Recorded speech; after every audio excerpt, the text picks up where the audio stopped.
Buenos días, soy Paola Mercado, directora del Centro de Pensamiento de Cartagena y Bolívar.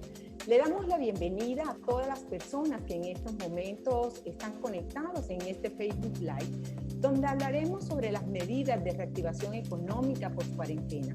Este Facebook Live es posible gracias a la alianza entre el Universal y el Centro de Pensamiento de Cartagena y Bolívar.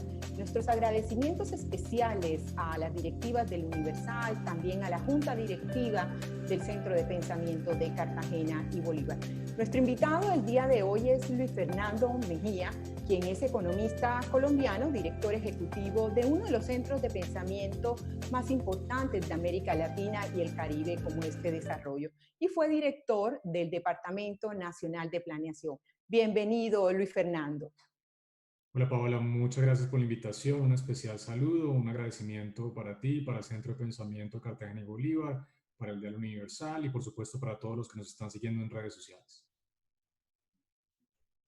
Sí, bueno, vamos a contar con un diálogo, sobre todo a partir de esta temática central, Luis Fernando, y vamos a dejar en último, pues, 10 minutos para responder a las preguntas que el público a través de este Facebook Live estarán realizando en este canal del Universal. Muy bien, muchas gracias. Sí, bueno, muy bien, gracias, Luis Fernando. Vamos a dar inicio entonces, Luis Fernando, en identificar en primera instancia, a pesar de esa incertidumbre que hay, pues porque el 27 de abril llega prácticamente próximamente y hay un decreto presidencial de aislamiento preventivo obligatorio. ¿Cómo identificas o desde tu perspectiva esos criterios de salidas o estrategias que se puedan dar una vez acabe esta cuarentena? Bueno, Paola, primero déjame comentar muy rápidamente algunos ejercicios que hemos venido haciendo desde el desarrollo para tratar de estimar cuál es el costo económico de esta cuarentena, de esta pandemia que estamos sufriendo infortunadamente en el país. Hicimos un ejercicio, un análisis muy sencillo de afectaciones sectoriales a nivel económico. Hay algunas actividades que son muy difíciles de virtualizar, como por ejemplo las actividades inmobiliarias, el turismo, el restaurante, todo ese tipo de actividades que dependen básicamente de actividades de contacto, de presencia, van a tener una afectación muy grande durante la cuarentena que estamos viviendo. Y entonces lo que hicimos fue tratar de hacer un análisis muy sencillo, de entender cuál podría ser esa afectación de los diferentes sectores de la actividad económica de nuestro país. Y tenemos básicamente dos escenarios. Un escenario en donde la operación de la actividad económica se Actividades que reduce al son muy difíciles de 63%, virtualizar. producto de las medidas de la cuarentena. Y otro escenario un poquito más pesimista, donde estamos hablando de una operación cercana al 51%. Con base en estos escenarios, estimamos que cada mes de cuarentena le cuesta al país entre 48 y 65 billones de pesos más o menos. Estamos hablando entre 4,5 y 6 puntos del Producto Interno Bruto.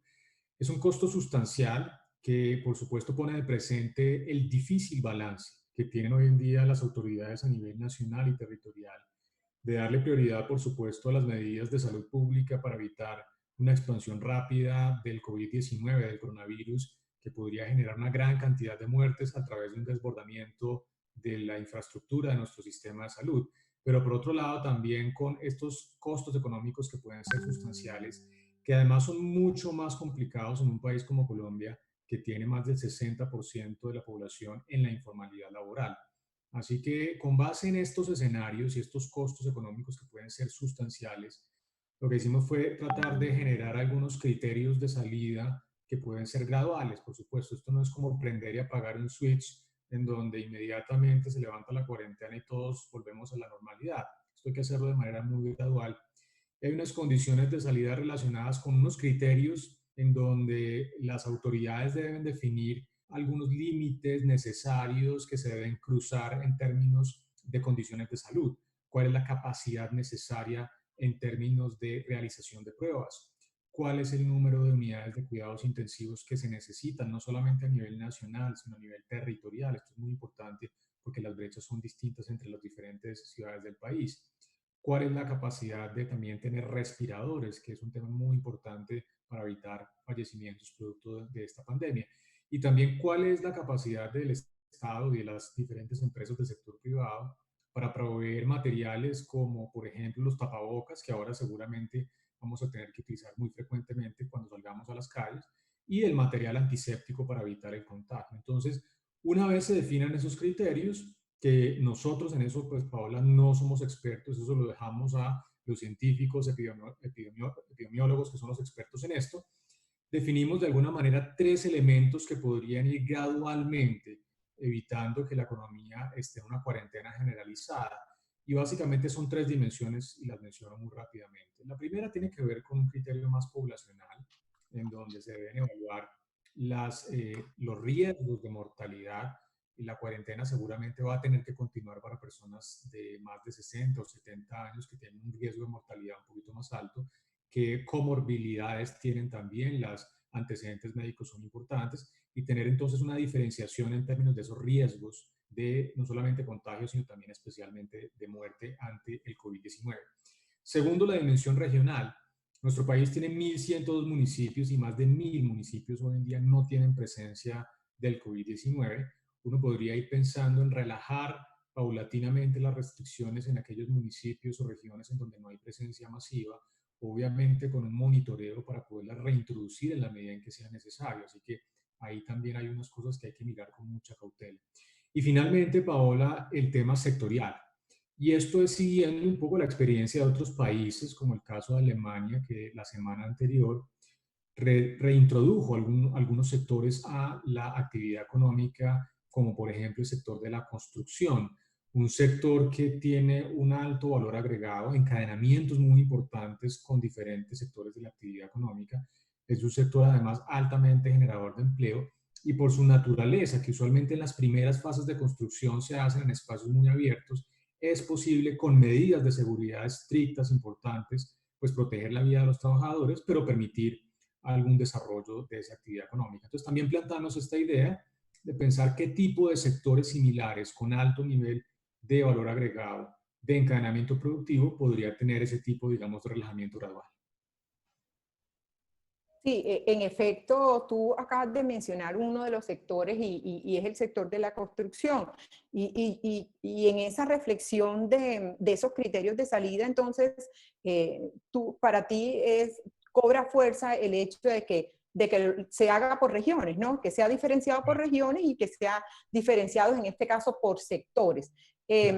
¿Pudiera haber a otro sector que se generara también esa dinámica económica que pudiéramos ver de pronto o que vislumbras a partir de estas estrategias que nos comentas, Luis Fernando?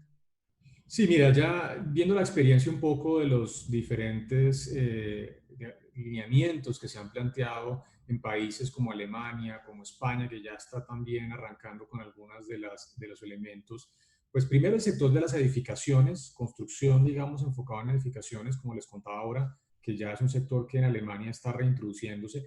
Pero mira, un sector muy importante que también hace parte del sector de la construcción, pero de una manera un poquito más general, es el sector de la infraestructura, especialmente las obras públicas, porque las obras públicas pues realmente son fundamentales desde el punto de vista de ese aporte que hacen a la actividad económica, y que además otra vez son actividades muy enfocadas en generación de empleo. Y también tiene las mismas características de edificaciones, que realmente son sectores que pueden, con normas estrictas de seguridad, hacer trabajos en primeras fases en espacios muy abiertos, y eso de alguna manera ayuda en estos temas de prevención, porque por supuesto aquí no es este dilema falso entre economía o vida, realmente aquí hay que priorizar las dos cosas y tener unos criterios muy claros de mantener la seguridad de los trabajadores, pero también permitiendo gradualmente la introducción de este tipo de actividades económicas. Ya en las segundas fases, seguramente cuando estemos un poquito más reactivados, se podrían pensar en temas de comercio un poquito más general, incluso en el caso de los restaurantes, obviamente con capacidades reducidas, no puede ser lo que teníamos antes de la aparición de este virus, pero también en una segunda fase ya se prevería de alguna manera una reactivación de otros sectores adicionales que pudieran de alguna forma mitigar los impactos negativos de una cuarentena que es muy necesaria, pero que cuesta en términos de actividad económica y de empleo. Sí, entenderás, bueno, Luis Fernando, que nosotros estamos en una ciudad turística, sí, en efecto, la segunda ciudad turística de Colombia, y bueno, esas medidas inclusive son muy importantes de identificar, y también una gran representación en este caso del comercio. Entonces, de acuerdo a tus criterios, pudiéramos, yo, ¿cómo iría ese proceso después de este 27 de abril? Cuando hablabas de una segunda, estaríamos pensando fechas o nos podías comentar algo al respecto. Pues mira, Paola, realmente la incertidumbre en términos de los tiempos es total en este momento. El gobierno yo creo que todavía Correcto. está tratando de definir las fechas. Mi sensación es que el 27 de abril no se van a relajar plenamente las restricciones. Van a haber reintroducción paulatina de algunos sectores económicos más prioritarios que otros, pero no creo que vaya a haber un levantamiento de la cuarentena generalizada. ¿Por qué? Porque en América Latina y en Colombia hasta ahora estamos arrancando en esta primera fase de expansión. En Europa, en donde España e Italia tuvieron una gran cantidad de números de contagios y de muertes, la etapa de expansión arrancó en el mes de enero, así que nos llevan mucho tiempo y por eso estos países están ya gradualmente liberalizando de alguna manera la actividad económica. Yo creo que acaba de tomar un poquito más de tiempo, creo que no vamos a estar después del 27 de abril en las condiciones actuales, pero va a ser muy gradual. Ahora bien, Paola, en eso sí, muy franco, nosotros no somos expertos en temas epidemiológicos, lo que hacemos es tratar de alguna manera de dar algunos criterios que permitirían paulatinamente reintroducir la actividad económica, pero hay que tener mucho cuidado con esto porque también Sí. podríamos, si se levantan de una manera muy repentina las restricciones, sin la capacidad del sistema de salud para responder ante la expansión de la pandemia, podríamos estar en un escenario aún peor, en donde a la vuelta de 2 semanas tenemos que otra vez reintroducir una cuarentena generalizada con un problema ya de un contagio a nivel poblacional mucho más alto y probablemente el número de muertes. Así que hay que tener mucho cuidado con esto. Estamos en territorios inexplorados, francamente, así que seguramente el gobierno va a votar con mucha cautela para ir liberalizando gradualmente estas actividades económicas. Sí, bueno, gracias Luis Fernando, de verdad que nos da de alguna u otra manera, cuando hablabas también de regiones, aquí vemos, hay un mapa inclusive en el sur del país que no se ha visto todavía tampoco identificado zonas que tengan alguna presencia de contagiados, ¿no? También pudiera ser en ese tipo de regiones, ¿no? Me imagino. Sí, también en el tema poblacional que les comentaba ahora Paola sobre los criterios de relajación, no es solamente hablar del riesgo, digamos, o del perfil de mortalidad de acuerdo a ese riesgo etario, si las personas son más, tienen más edad, el riesgo, digamos, de contagio y de muerte es un poco más alto, pero también en estas ciudades en donde hay focos de contagio. Entonces, eso va a requerir esa capacidad de hacer pruebas masivas, de poder aislar la población de una manera mucho más selectiva, pero por supuesto para llegar allá tenemos que tener claros como sociedad que las autoridades, especialmente de salud, tienen esa capacidad de poder hacer pruebas de una manera mucho más masiva de la que estamos haciendo actualmente. Esa es una gran reflexión que tú mencionas, sobre todo de hacer esos textos masivos, ese testeo masivo para conocer en efecto pues cómo va evolucionando en este caso también el número de contagios, ¿no? Claro. Que nos va dando también esa capacidad de respuesta en nuestro país y en las regiones también. Luis Fernando, tú también, digamos, has venido manifestando un pensamiento y es de la protección del ingreso de las personas más vulnerables. ¿A qué hace referencia con eso? Porque si bien hemos visto pues unas medidas del gobierno nacional, el ingreso solidario, adultos mayores, en fin, ¿a qué hace referencia con este aspecto? Mira, Paola, con estos costos económicos de la cuarentena que son inevitables, realmente hay un elemento muy preocupante y es que las personas que más se afectan por la reducción de la actividad económica y el desempleo que esto va a generar son las personas más pobres y vulnerables del país, que son personas usualmente, la gran mayoría, personas que trabajan de manera informal, que por ende no tienen entonces los niveles de protección social que tienen las personas más formales, que son personas de ingresos medios y altos. Entonces, el tema de proteger el ingreso de esas personas es muy importante, especialmente de la franja vulnerable, porque usualmente el Estado ya lleva más de 20 años tratando de focalizar programas sociales como Familias en Acción, como Colombia Mayor, en personas que están en condición de pobreza. Ese 27% de la población colombiana que vive por debajo de la línea de pobreza. El foco de esos programas sociales no está usualmente en personas que, si bien no son pobres, son personas que tienen, como en esta coyuntura, un riesgo muy grande de volver a retornar a la pobreza. Por eso se llama esta franja de personas vulnerables. Es una franja sustancial, estamos hablando del 40% de la población colombiana. Si tú sumas ese 40% de vulnerables con el 27% de las personas pobres, estamos hablando de prácticamente 2/3 partes de la población colombiana. Son 10.8 millones de hogares que o son pobres o son vulnerables y que en este tipo de coyunturas, de este tipo de crisis, de nuevo, van a haber una afectación muy importante de sus ingresos. Entonces, por eso la importancia de proteger ese ingreso de las personas. El gobierno ha hecho una cosa muy interesante a través de ese programa que ha llamado Ingreso Solidario, pero los retos son muy grandes porque el programa está apuntando a 3 millones de hogares. Cuando uno suma pobres y vulnerables, estamos hablando a nivel nacional de más o menos 10.8 millones de hogares y el gobierno le va a llegar seguramente a no más de 8 millones de hogares. Así que de todas maneras estamos hablando de casi 3 millones de hogares que no van a tener ningún tipo de protección por parte del gobierno, por la capacidad del Estado, por la dificultad de identificar esos hogares.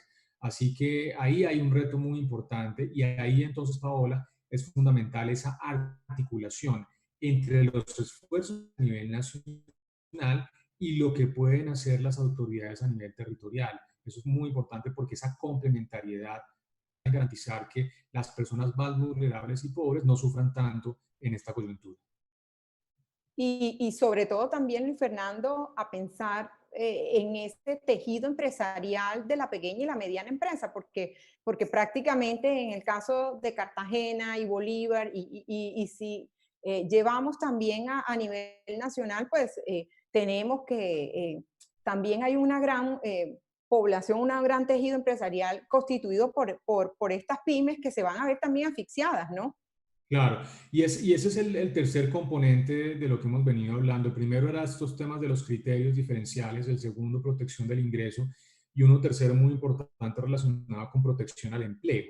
Y básicamente al empleo quiere decir, por supuesto, también preservar ese tejido empresarial. Entonces, ¿cuál es el problema? El problema es que en esta coyuntura de la cuarentena, obviamente hay una gran cantidad de sectores de pequeñas, medianas y microempresas que no están teniendo ingresos, especialmente en aquellos sectores más afectados por la cuarentena, como el turismo, los restaurantes, las tiendas de barrio, que seguramente se ven muy afectadas por esta cuarentena. Total. Entonces, las medidas que permitan de alguna manera evitar que estos problemas de liquidez, porque son problemas de liquidez, la caja de las empresas está limitándose, incluso en algunos casos llegando a cero, y las empresas, por otro lado, tienen que continuar pagando el arriendo, tienen que continuar pagando los servicios públicos. Entonces hay un problema de liquidez de caja muy grande. El tema fundamental en esta coyuntura es que estos problemas de caja no se vuelvan en problemas de solvencia que generen quiebras y cierres de las empresas. Entonces ahí los Sí. apoyos que se puedan dar de liquidez para las micro, pequeñas y medianas empresas van a ser absolutamente esenciales. Eso ayuda a proteger ese tejido empresarial que tú hablabas ahora, pero también va a ayudar a proteger el empleo, porque es que lo primero que van a hacer las empresas es despedir a sus trabajadores y después cuando se recupere esto y salgamos de la cuarentena, pues tratarán de alguna manera de recontratar a algunos mientras se recupera la demanda. Entonces, la protección en esta coyuntura del empleo y especialmente de ese tejido empresarial de las micro, pequeñas y medianas empresas es absolutamente esencial y eso lo muestra, Paola, la experiencia de lo que pasó en el 99. Ahí tuvimos una gran Sí. crisis económica, la economía colombiana se contrajo más de 4%, el desempleo saltó al 20%, una quinta parte de la población estaba desempleada y nos tomó más de 10 años en regresar a cifras por debajo del 10%. Entonces, estos temas tienen no solamente impactos de corto plazo, sino temas muy de largo plazo que son difíciles de resolver. Se puede hacer desde el gobierno nacional, desde las entidades territoriales para darle esa liquidez a las empresas va a ser absolutamente esencial. Ok. Tú acabas de señalar algo, inclusive en ese mismo largo plazo, y vamos a terminar en esta franja ya concluyendo algo muy importante que has mencionado también en otras oportunidades, y es acerca de las reformas tributarias. precisamente por ese costo económico que va a dejar la pandemia y también tú señalas que es importante realizar una reforma tributaria. ¿Sobre qué lineamiento o cuáles son esos lineamientos centrales en los que estás fundamentando esos criterios para la reforma? Y luego seguimos con preguntas, Luis Fernando. Muchas gracias. Muchas gracias, Paola. Pues mira, primero, en esta coyuntura tal vez no es apropiado hablar de una reforma tributaria, porque ahora el énfasis del gobierno, el foco tiene que estar básicamente en estas medidas de choque que permitan disminuir los impactos negativos de esta cuarentena, de este coronavirus, en términos de la actividad económica, en términos del empleo. Entonces ahí debe estar el foco.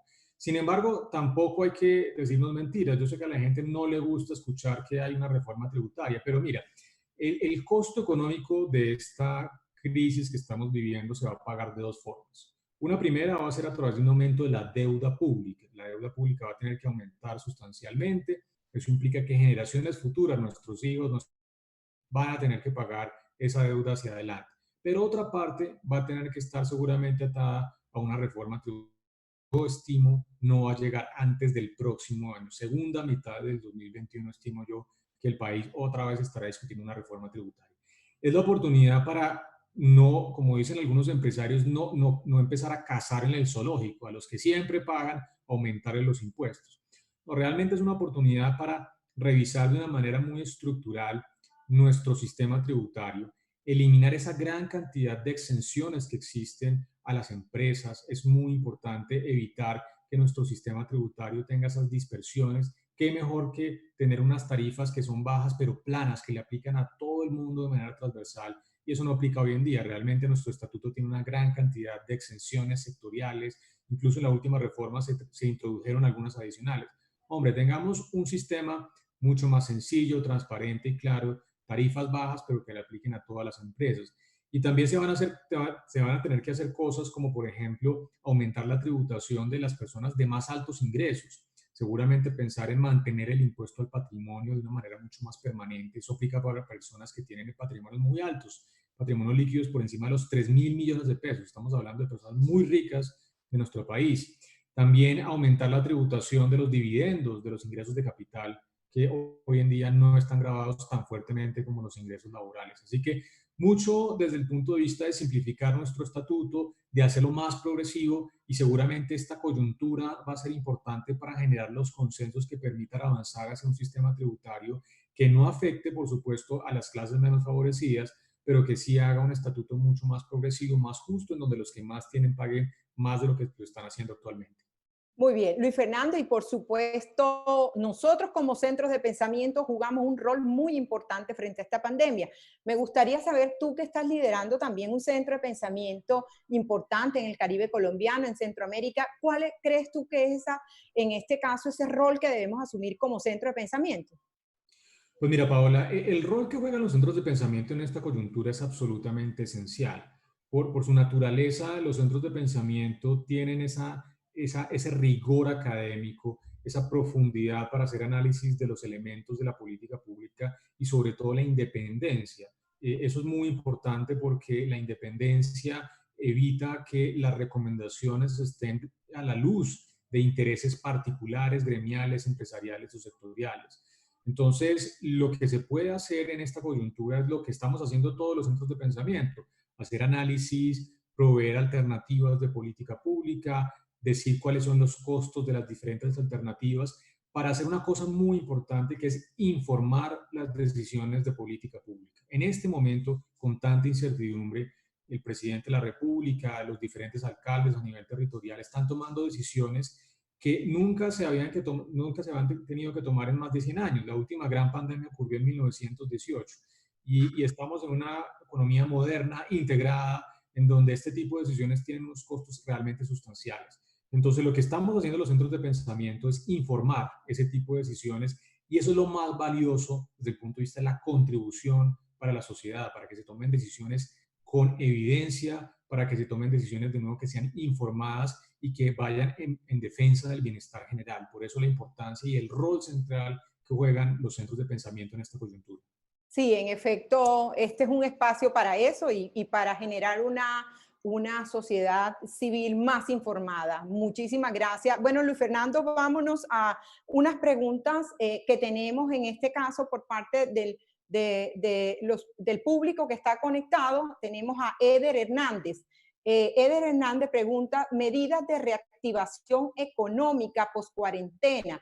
O sea, que después del 27 de abril tendrán neutralizada la pandemia aquí en Colombia. No creo solo piensan en el beneficio de darle plata a los ricos y empleados que salgan a trabajar y la población en general que vuelva a su vida normal como si nada.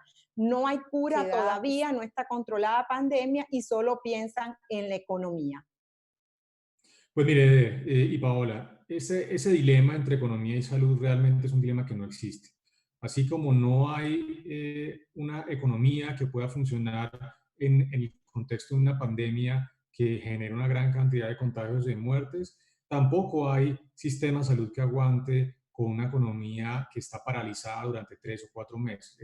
Los dos escenarios extremos son realmente inviables y es un poco el mensaje del documento que hablábamos ahora, Paola, que hay que empezar a pensar cómo a través de un fortalecimiento de las capacidades del sistema de salud se puede entonces generar esas condiciones graduales de salida. Estoy de acuerdo con él que el 27 de abril la pandemia no va a estar controlada.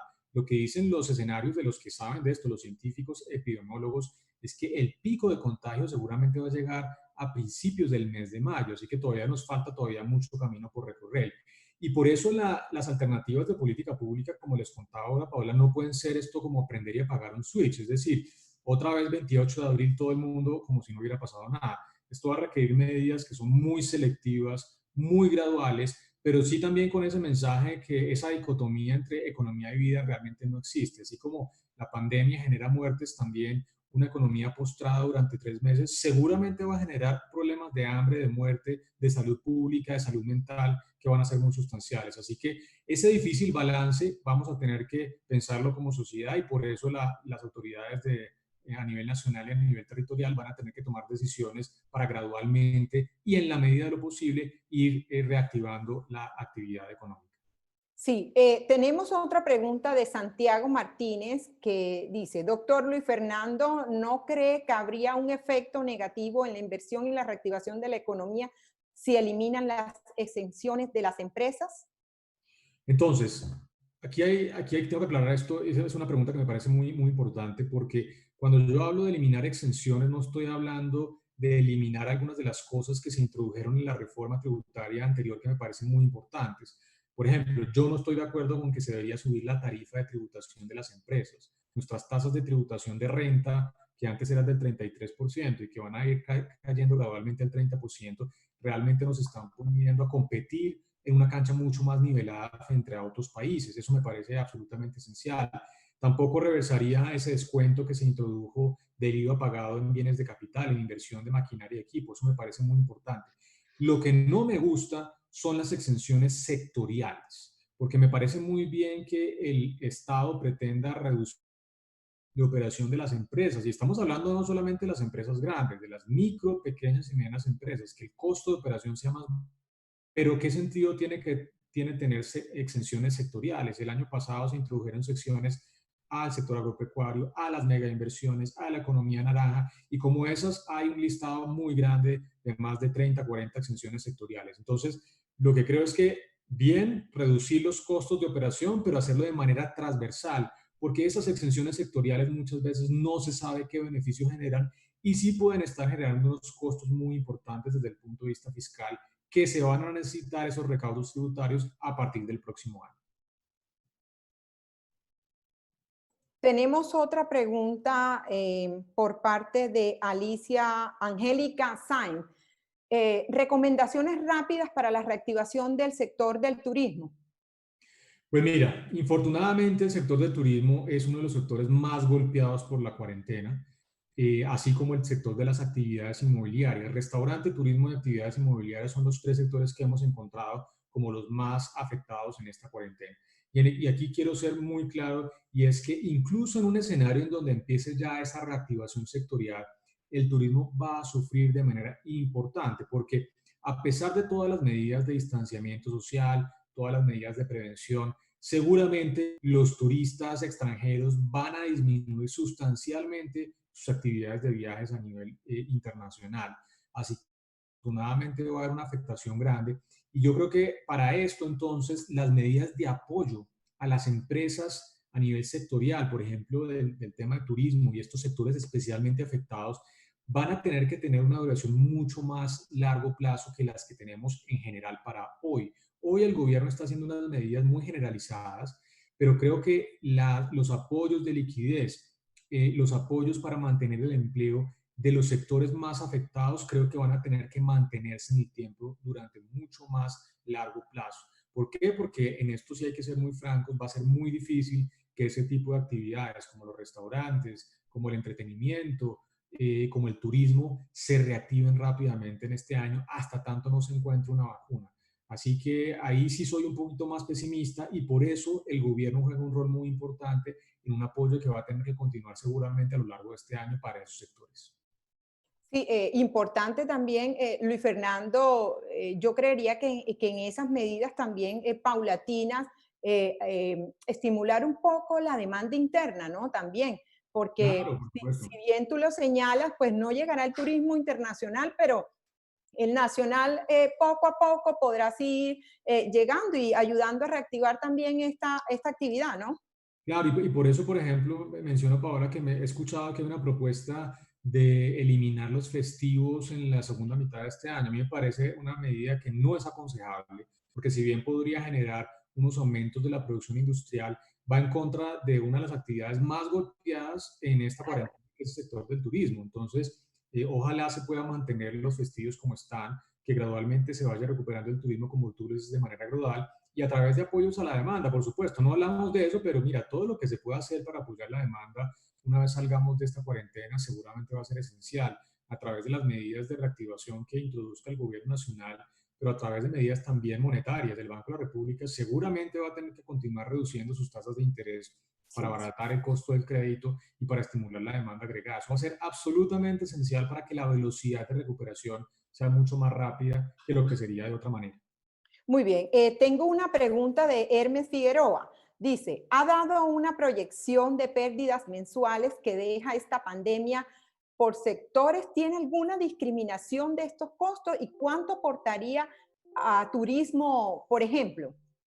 Sí, mira, realmente en el documento no hablamos de los componentes sectoriales, déjame aquí, tengo mi documento, pero sí les cuento un poquito para que ustedes sepan los detalles. Está publicada en mi cuenta de Twitter el documento, les comento de una vez, @LuisFerMejía, ahí lo tengo como primer tweet, está la presentación del documento.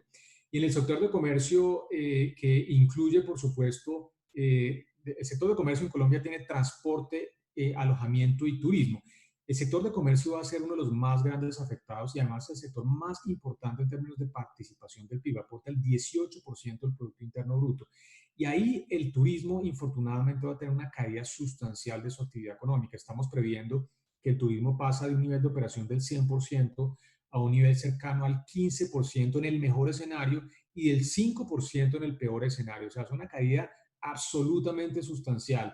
Entonces, las afectaciones sectoriales están ahí en el documento y tenemos, como te digo, esa priorización de qué tipo de sectores van a tener una afectación más grande. El turismo, infortunadamente, va a ser uno de los más afectados en esta cuarentena.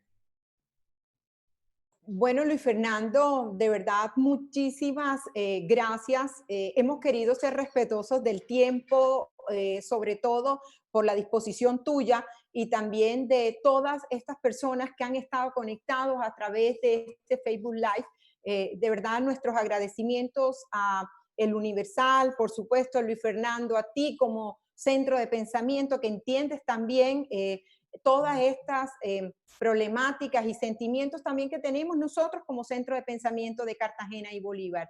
Muchas gracias, pues pueden seguir viendo las conclusiones de este Facebook Live que va a quedar grabado y muchas gracias a todos por ser parte de este espacio. Muchas gracias, Paola. Un especial saludo para todos y bueno, que tengamos optimismo, que seguramente estamos en épocas difíciles, pero vamos a salir de esta como siempre hemos salido los colombianos. Muchas gracias. Así es, esa capacidad de resiliencia que nos caracteriza. Muchísimas gracias, Luis Fernando. Un feliz día para todos. Gracias, hasta luego.